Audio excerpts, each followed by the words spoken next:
This is Fox 56 News First at 10.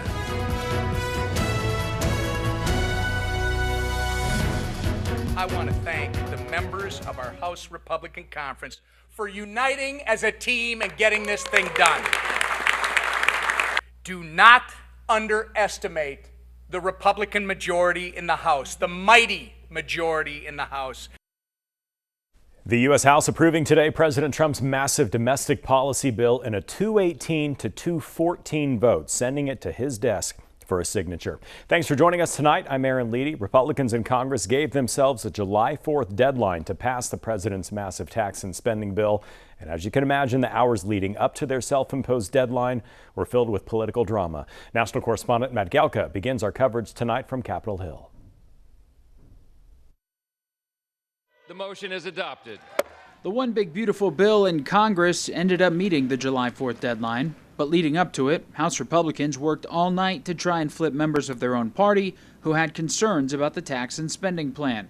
5 GOP holdouts had opposed advancing the bill to a final vote, with concerns centering around spending and how much the bill adds to the national debt. The president piled on via Truth Social, writing in part just after midnight, "What are the Republicans waiting for? What are you trying to prove? MAGA is not happy, and it's costing you votes." He also made 1 a.m. phone calls. The president's very engaged. He was very helpful in the process. He helped answer questions and articulate his vision and what this bill will mean for the country and his agenda and how urgent it is for us to get it done. So I think it was very helpful. I'm really appreciative of his leadership. The pressure campaign worked, and enough Republicans got in line to advance the bill for a final vote. The resolution is adopted, including Kentucky's Thomas Massie, a fiscal hawk who said he'd support advancing it if Trump stopped publicly attacking him, according to The Hill. He ultimately was a no on the final bill. I think what those holdouts were doing was exactly what we were all doing. We are advocating for our district. I think, what was it, 3 in the morning?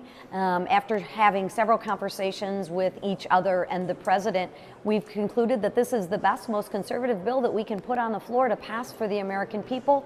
Democrats said they were united in opposition to the bill, with an all-day, record-breaking filibuster from House Minority Leader Hakeem Jeffries used as a last-ditch effort to further delay the final vote. It's a crime scene going after the health and the safety and the well-being of the American people.